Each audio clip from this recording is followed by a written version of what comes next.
자, 앞으로 주제는 딱 이렇게 풀기로 그냥 약속하는 거야. 오케이? 뭔 말인지 알겠지? 주제, 주장, 요지, 제목, 목적은 무조건 이렇게 푸는 거야. 오케이? 자, 그러니까 뭐냐면 기본적으로 문제는 지문과 선택지로 구성되어 있는데 주제, 주장, 요지, 제목, 목적을 풀 때는 무조건 뭐야? 지문에서도 4가지 포인트를 갖다 염두에 두고 읽고, 오케이? 선택지에서도 4가지 포인트를 갖다 염두에 두고 읽으라고. 뭔 말인지 알겠지? 반드시. 그러니까 뭔 말이냐면 지금 옛날 문제는 한 7줄에서 8줄 됐는데 최근에는 뭐야? 15줄 정도 됐다고. 그럼 뭐야? 지금 한 5년 전에 비해서 지문의 길이가 한 2배로 늘어났다고. 근데 이게 그럼 뭐야? 한 8줄 정도가 더 생겼는데 이 8줄이 뭐야? 함정을 만들기 위해서 나온 지문이야. 즉 선택지를 매력적으로 느끼게 만들려면 여기에 있는 내용을 여기다 좀 담아줘야 되잖아. 그래서 길어난 거고. 즉 뭔 말이야? 지문이 길어졌는데 결국 예전 문제나 지금 문제나 정확하게 답을 고르는 문장을 찾아보면 뭐야? 한 2문장밖에 안 된다고. 즉 4줄만 읽으면 답은 나온다고. 근데 뭐야? 15줄로 늘어났잖아. 그러다 보니까 필요 없는 줄이 한 12줄, 11줄 된다고. 그러니까 쓸데없는 걸 많이 읽으니까 선택지가 매력적으로 자꾸 느껴지는 거야. 뭔 말인지 알겠지? 따라서 뭐야? 결국은 선택지에서 답 고르는 거잖아. 그러면 선택지에서 답이 숑숑 보이려면 뭐야? 지문에서 중요한 것만 읽어줘야 된다고. 뭔 말인지 알겠지? 그러니까 예전 문제에 비해서 지문이 길어졌어. 왜 그래? 지문에 있는 내용이 선택지에 들어가 있어야 선택지가 매력적으로 느껴지거든. 따라서 선택지를 매력적으로 느끼게 만들려면 뭐야? 지문을 길게 하고 거기에 있는 내용을 선택지에 담아주는 거지. 따라서 뭐야? 쓸데없는 중요하지 않은 지문을 읽으면 읽을수록 선택지에서 뭐야? 답 고르기가 힘들다고. 뭔 말인지 알겠지? 따라서 뭐야? 최근 문제고 지문이 길어지면 길수록 어떻게 해야 된다? 읽어야 될 것만 읽어야 돼. 읽어야 될 것만. 오케이. 자, 그럼 지문에서 읽어야 될 건 무조건 4개야. 뭐야? 첫 문장. 그 다음에 뭐야? 그러니까 무조건 내용하고 상관없이 첫 문장하고 끝 문장은 무조건 중요하게 읽어야 돼. 그럴 수밖에 없어. 주제 유형에 그래서는 무조건 뭐야? 첫 문장하고 끝 문장에 중요한 말을 쓸 수밖에 없어. 절대. 얘는 내용하고 상관없이 첫 문장, 끝 문장 무조건 중요하다. 자, 그 다음에 가운데 부분은 뭐야? 함정 파는 지점이야. 가운데 부분 주로. 쓸데없는 내용을 넣어서 얘들로 하여금 머릿속에 잔상효과가 나게. 따라서 중간 부분에 있는 내용을 선택지의 내용 매력적으로 느껴지는 거지. 뭔 말인지 알겠지? 따라서 중간 부분은 기본적으로 뭐야? 속독 위주로 읽으라고. 철저하게. 뭐 빼고는? 연결사하고 주제 표현 빼고는. 오케이? 자, 연결사라는 건 뭐야? 역접 인과하고 예시 열거 대조가 있는데, 자, 역접 인과는 주제가 뒤에 있어. 예시 열거는 앞에 있고, 대조는 앞과 뒤의 차이점이 주제가 된다고. 꼭 구분을 해야 돼. 뭔 말인지 알겠지? 자, 역접 인과, 즉 뭐야? 그러나나 그러므로가 나오면 무조건 뭐야? 뒷문장이 주제일 가능성이 높다. 그 다음에 예시 열거가 나오면, 즉 예를 들어 또는 뭐야? 첫째, 둘째, 셋째가 나오면 앞문장이 주제일 가능성이 높다. 그 다음에 대조, 반면에 이런 게 나오면 뭐야? 앞문장과 뒷문장의 비교 차이점이 주제일 거라고. 오케이? 꼭 그렇게 기억을 해야 돼. 그치? 자, 그 다음에 주제 표현은 뭐냐면 명의 중 인물이야. 그냥 외우는 방법이 뭐야? 유명한 의사 중에서도 훌륭한 인물이다. 말도 안 되지 마. 이렇게라도 외워야 돼, 꼭. 오케이? 무조건 명의 중 인물. 이게 지겹지만 계속 명의 중 인물. 해보면 외진다고. 오케이? 명의 중 인물. 그치? 이 명은 뭐야? 명령문이야. 즉, 동사 원형으로 시작하면 그 문장은 무조건 주제일 가능성이 아주 높다고. 그 다음에 의는 뭐야? 의무지, 의무. 의무는 뭐야? must, have to, should. 그 다음에 뭐야? 최근에 나오기 시작한 게 need to. 오케이? 이런 표현들. 그 다음에 사설 모의고사에 잘 나오는 게 had better 이런 표현들이 굉장히 의무를 나타내는 표현이야. 꼭 알아야 돼. 이해되지? 자, 그 다음에 중요성은 뭐야? important. 그잖아. 또는 뭐야? vital. important이 중요한데 important이나 vital이 나오면 그 문장은 아주 중요할 가능성이 되게 높아. 오케이? 자, 그 다음에 이는 뭐야? 인용부호. 인용부호가 나오면 뭐야? 그냥 써도 되는데 굳이 거기다 인용부호를 쓴다는 건 뭐야? 내가 이걸 왜 꼽겠냐 여기다? 봐달라는 거지. 그잖아. 이걸 괜히 꼽을 리가 없잖아. 여기로 들어가. 그럼 속상하지. 왜 나와야지. 내가 이걸 왜 꽂았겠어. 근데 내가 이게 쏙 들어가 버려. 의미가 없잖아. 뭔 말인지 알겠지? 오케이? 이걸 꽂았으면 예수가 이걸 예쁘게 접었으면 나오게 해줘야지. 즉 뭔 말이야? 그 의도를 봐주라는 거지. 글 쓴 사람이 왜 이걸 찍었겠냐고 쓸데없이. 생각해봐. 네가 워드 칠 때 워드 알바할 때 제일 짜증나는 게 뭐야? 부호 많은 게 제일 짜증나잖아. 인용부호 있다고 생각하면 굉장히 짜증나. 근데 그걸 왜 했겠어? 귀찮은데. 강조하고 싶은 거야. 제발 읽어달라는 거지. 내가 이걸 왜 뺏겠어? 봐달라고. 오케이? 뭔 말인지 알겠지? 자, 그 다음에 물음표. 물음표도 마찬가지지. 뭔가 주제를 말하고 싶어. 근데 뭐야? 내가 어제 무슨 일이 있었는지 알아요? 이건 뭐야? 그걸 갖다가 좀 더 극적으로 말하고 싶은 거야, 내 주제를. 그렇잖아? 그럼 뭔 말이야? 명의 중 인물이 나오면 무조건 그 문장은 중요할 가능성이 아주 높다고, 아주. 이해되지, 뭔 말인지? 자, 그 다음에 뭐야? 끝문장. 그럼 지문에서 공략 포인트가 4개가 나왔네. 뭐야? 무조건 위치로 첫 문장, 끝문장은 무조건 세게 읽자. 그 다음에 뭐야? 중간 부분은 좀 빠르게 읽자. 이게 기본적인 거야. 오케이? 첫 문장, 끝문장 세게 읽자. 중간은 함정 파는 지점이니까 스무스하게 읽어버리자. 그러나 위치하고 상관없이 연결사하고 주제 표현은 무조건 중요하게 읽자. 근데 만약에 연결사, 주제 표현이 첫 문장에 끝문장에 나왔어. 그럼 그건 200%짜리야. 즉, 첫 문장이 머스트를 포함해. 그럼 그건 200%짜리라고. 또는 뭐야? 첫 문장 다음에 예시 열거가 나왔어. 그럼 예시 앞문장이면서 첫 문장이 되잖아. 그건 200%가 된다고. 또는 뭐야? 끝문장이 인과 뒤에 나왔어. 끝문장이 therefore 로 시작해. 그럼 무조건 그건 주제일 가능성이 아주 높다는 거지. 이해되지, 뭔 말인지? 오케이? 자, 이런 식으로 지문에서 철저하게, 자, 지문은 되게 많이 길어졌다. 왜 그래? 선택지를 매력적으로 만들려고. 근데 선택지를 매력적으로 만들려면 어떻게 해야 된다? 지문에 있었던 내용이 있어야 되거든, 요 안에. 그래야 애들이 느낌으로 푸는 애들. 지문을 쭉 읽은 애들은 뭔가 지문에 있었던 내용이 선택지에 있으면 그게 매력적으로 느껴지거든. 따라서 뭐야? 선택지를 매력적으로 만들고, 그 다음 뭐야? 지문이 길어야 애들이 잊어본다고. 내가 뭘 읽었는지를. 그잖아. 쓸데없는 걸 많이 읽음으로써 주제를 못 찾게 만들어본다고. 뭔 말인지 알겠지? 즉, 예전에 7줄일 때나 최근 15줄일 때나 주제 하나 있는 건 똑같아. 근데 뭐야? 주제를 못 찾게 하려고. 즉, 얘가 내가 지금 뭘 읽었는지 모르게 만들어보려고 쓸데없이 어렵고 의미 없는 문장을 넣어본다고. 그게 결국 뭔 말이야? 최근에 있는 15줄에서 어려운 지문, 어려운 문장 7, 8줄을 빼버리면 답이 나온다니까? 이해되지, 뭔 말인지? 오케이. 이걸 느끼는 게 되게 중요해. 자, 근데 정말 중요한 건 뭐다? 쌤 말했잖아. 출제자는 지문을 만드는데 1시간을 쓰고 선택지를 만드는데 9시간을 쓰는데 수험생은 정반대로 공부를 한다고. 그러면 안 되겠지. 오케이? 선택지는 정말 중요해. 뭔 말인지 알지? 공부하는 데는 아무 도움이 안 되지만 점수 맞는 데는 도움이 돼. 꼭 활용해야 돼. 자, 선택지도 공략 포인트를 4개를 생각해 볼게. 첫 번째, 지문을 먼저 읽고 시작하는 게 아니고 뭐야? 반드시 선택지를 먼저 보고 시작하라고. 뭔 말이냐면 어떤 선택지에 공통되는 단어가 다 들어있는 선택지가 있어. 근데 그것도 왜 그러겠어? 선택지를 매력적으로 느끼게 하는 방법이야. 즉, 뭔 말이야?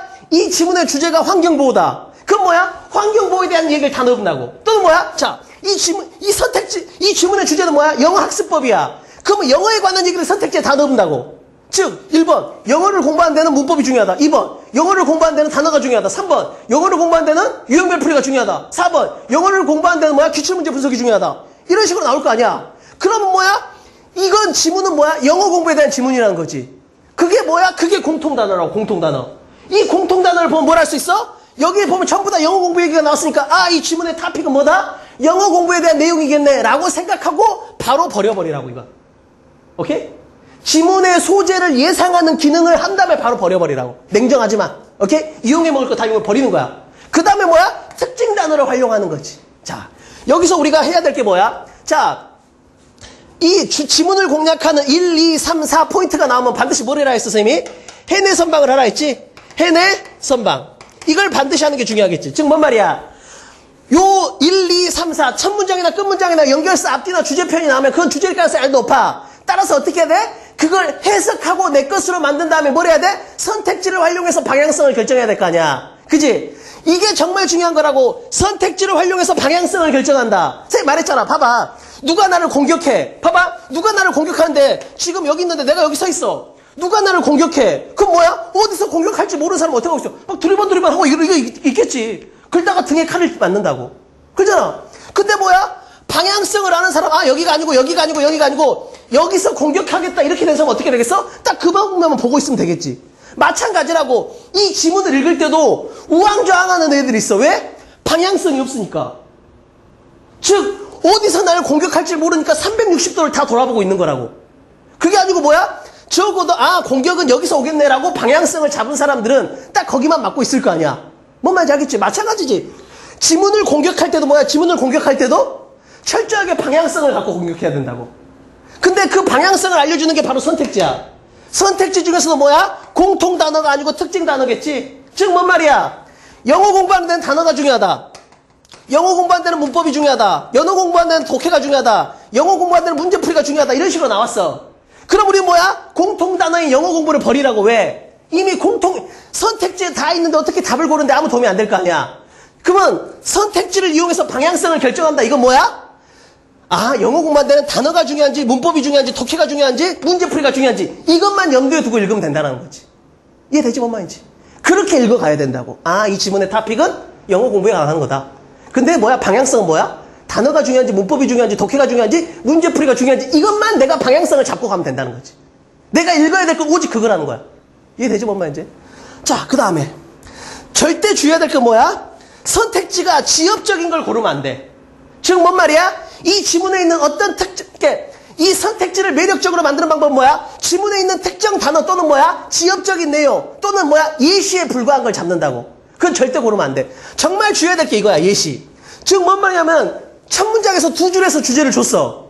근데 그 주제에 대해서 예를 갖다가 한 13줄에서 썼어. 주제는 뭐야? 그 13줄이 아니고 2줄이라는 거지. 즉 뭔 말이야? 예시는 뭐야? 그 예시는 절대 주제가 아니야. 뭐가 주제야? 아무리 길어도 아니야. 뭐가 주제야? 예시가 말하고자 하는 바.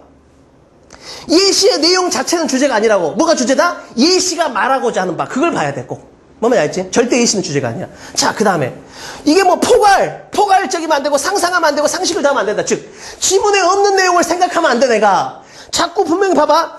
이 지문에서 필자가 말하고자 하는 바가 무엇인가 이렇게 물어봤는데 자꾸 지 생각을 더 해본다고. 왜? 독해가 안 되니까. 뭐만 알겠어? 쓸데없이 내가 독해가 안 되면 내 생각을 더, 나의 상식을 더하고 상상하면 안 된다고, 절대. 또는 뭐야? 그거에 없는 내용을 내가 상상해. 즉 여기서 뭐라고 나왔냐면 1 다음에 2다 이렇게만 나왔어. 근데 지 혼자 뭘 생각해? 아, 그 다음에 3이지 이걸 생각해본다고. 절대 그러면 안 돼. 상상하면 안 돼. 오직 거기에 나온 것만 놓고 보라고. 이해되지 뭔 말이지?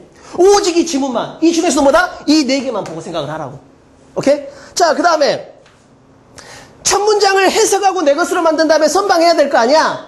우선 첫 문장이나 연결사나 주제 표현이나 끝 문장이 나오면 해내 선방하겠지만 당연히 출발점은 첫 문장의 해내 선방이잖아. 그자 첫 문장을 해내 선방할 땐 뭐다? 반드시 첫 문장하고 충실하거나 정반대 선택지 둘 중에 하나를 골라야 돼. 뭐 말이지? 딱 첫 문장에 가장 알맞은 선택지 아니면 정반대 선택지. 무조건 둘 중에 하나가 답이야. 그지? 애매한 거 고르면 안 돼. 자, 뭔 말인지 알겠지? 나는 북쪽으로 갈 거야. 그럼 뭐야? 답은 북쪽 아니면 남쪽이라고. 북동쪽, 북서쪽은 다 함정이야. 뭔 말인지 알겠지? 자, 그 다음에 뭐다? 문제가 딱 봤을 때 쉬운 문제는 뭐야? 정답을 골라보면 돼. 2번이 답이네. 이렇게 가면 된다고. 근데 뭐야? 답이 안 골라져. 그럼 어떻게 돼? 오답을 지워. 즉, 이건 2번. 이렇게 안 되는 문제가 있다고. 그럼 어떻게 돼? 아, 이거 아니네? 이거 아니네? 이거 아니네? 아, 그럼 4번 아니면 5번이야. 이렇게 좁히라고. 오답을 지우는 거야, 오답을. 무리하게 정답을 고르지 말고. 이해되지, 뭔 말인지? 자, 쉬운 문제는 정답을 고르는 거지만 어려운 문제는 뭐야? 오답을 지우라고. 그 다음에 어떻게? 4번하고 5번이 남았잖아. 그러면 이때 어떻게? 다시 요 4개만 보는 거야. 뭔 말인지 알겠지? 철저하게. 오케이? 근데 얘들은 뭐야? 요 2개가 애매해. 그럼 지가 거기서 지 느낌으로 풀어본다고. 아니지. 다시 이 4개를 봐줘야지. 오케이? 자, 그리고 정말 중요한 건데. 자, 그럼 문제풀이는 기본적으로 어떻게 하면 되겠어? 자, 문제풀이 방식이야. 자, 정리해볼게. 지문에서 공략 포인트는 4개야. 뭐야? 첫 문장, 끝 문장, 연결사, 앞뒤, 주제 표현. 자, 선택지에서 공략 포인트는 4개가 되겠지. 첫 번째 뭐야? 공통 단어하고 특징 단어. 오케이? 그 다음에 뭐야? 지엽적이고 포괄적인 내용 절대 고르지 마라. 그 다음 뭐야? 첫 문장하고 충실하거나 정반대 선택지. 그 다음 뭐야? 쉬운 문제는 정답을 고르고 어려운 문제는 오답을 지워라. 이거잖아. 근데 그럼 결국 어떻게 하면 되겠어? 처음에 지문하고 선택지가 있으면 선택지를 먼저 봐. 그래서 혹시 선택지에 공통 단어가 있으면 지문의 토픽을 예상을 해. 오케이? 그리고 나서 어떻게 하면 되겠어? 첫 문장 해내 선방하면 되잖아. 근데 최근에 지문의 특징은 뭐야? 첫 문장이 너무 어려워. 그리고 되게 막연해. 즉 뭔 말이야? 해석은 돼. 근데 그게 뭔 말인지 모르겠어. 그잖아. 즉 첫 문장이 느낌이 30%밖에 안 와. 그러면 이때 절대 무리하게 방향성을 잡지 말라고. 즉 뭔 말이야? 최근에 출제자의 특징은 너희들이 첫 문장만 보고 답을 고르는 게 많으니까 그걸 막기 위해서 첫 문장을 굉장히 막연하게 준다고. 느낌이 안 오게. 근데 결국은 뭐야? 요렇게 첫 문장을 준 지문은 모두 어떻게 돼 있어? 이걸 이 70%의 불확정성을 요 밑에서 다 해소해줘. 뭔 말인지 알겠지? 이 끝에까지 읽으면 여기 해소가 된다고. 즉 뭔 말이야? 첫 문장이나 연결사나 주제 표현이나 끝 문장이 답을 고르는 힌트로 나오는데 지문에는 주제가 하나잖아. 따라서 혹시 내가 이게 애매해. 그럼 뭐야? 끝 문장을 보고 맞춰낼 수도 있다는 거지. 왜? 지문에는 주제가 하나니까. 첫 문장이 느낌이 30밖에 안 왔어. 끝 문장은 느낌이 70밖에 안 왔어. 그럼 이 2개를 더하면 100%가 살 수 있다고 충분히. 뭔 말인지 알겠지? 철저하게 첫 문장을 물고 늘어져야 돼. 근데 첫 문장이 어려워. 그럼 어떻게 하면 된다? 여기를 독해가는 과정에서 첫 문장이 무슨 말이었을까? 이걸 계속 생각하고 가야 된다고. 오케이? 자, 그리고 뭐야? 답을 고른 다음에 답을 골랐어. 근데 좀 애매해. 그럼 반드시 뭘 생각해라? 요 네 가지 힌트를 포함하는 선택지를 보라고 분명히. 좀이라도 자신이 없으면 무조건 뭐래? 답을 고른 다음에 그 답이 요 네 개를 포섭하는지를 보라고 무조건. 뭔 말인지 알겠지? 자, 어떻게 한다? 요 네 개를 통해서 답을 고른다. 첫 문장과 연결사 앞뒤와 주제 표현과 끝 문장을 통해서 답을 고른다. 반대로 말하면 뭐야? 답이 애매하면 답을 고른 다음에 그 답이 첫 문장이나 얘들을 포섭하는지를 반드시 보라고. 그게 확인 작업이 될 수 있으니까. 뭔 말인지 알겠지? 주제, 주장, 요지, 제목에서 답을 골랐어. 애매해. 그럼 어떻게 한다? 분명히 우리가 알고 있는 요 네 가지 포인트 중에서 지문에 나와 있는 거하고 맞춰보라고. 예를 들어서 지문에 연결사가 나왔고 첫 문장이 있고 끝 문장이 있다. 그럼 요 세 가지 포인트를 포섭하는지를 보라고 꼭. 이해돼? 뭔 말인지? 그리고 봐봐. 15줄을 읽었어. 근데 독해가 5줄밖에 안 돼. 그럼 뭐야? 10줄을 과감하게 버리라고. 근데 미련한 애의 특징은 뭐야? 지가 독해가 안 되면 거기서 지가 뭘 해버려? 지의 상상을 해버리고 상식을 더해본다고. 절대 안 돼. 내가 독해가 안 되면 뭐야? 무조건 버리라고. 오직 나는 첫 문장밖에 독해가 안 돼. 나머지 12줄이 독해가 안 돼. 그럼 뭐야? 무조건 첫 문장을 어떻게든 골라내라고 그냥. 나머지 12줄을 읽으면 무조건 당하게 돼 있다니까. 독해가 부정확한 상태에서 내가 독해가 안 된 문장을 답을 고르는 기준으로 쓰면 100% 오답 선택지에 걸리게 돼 있어. 출제자가 그렇게 낸다고 기출문제는. 뭔 말인지 알겠지? 내가 독해가 좀이라도 자신 없잖아. 그럼 뭐야? 그 문장을 아예 지우라고 내 판단 기준에서. 오케이? 뭔 말인지 알겠지? 철저하게 요 4개만. 이해돼? 뭔 말인지 알겠지? 반드시 이걸 활용해서 풀어라. 됐지? 오케이? 따라서 뭐야? 주제, 주장, 요지, 제목, 목적은 지문 공략 포인트 4개, 선택지 공략 포인트 4개. 무조건 이걸 갖고 풀어 그냥. 진짜로. 답은 골라줘. 답은. 하늘이 무너져도. 이해되지? 이걸로 안 풀리면 아무도 못 푼다니까. 오케이? 꼭 이 방식으로 풀어. 근데 중요한 건 뭐야? 내가 머리로 이해했어도 몸이 못 푼다고. 따라서 부단히 연습을 해야 돼, 이 방법을. 오케이, 꼭. 여기까지.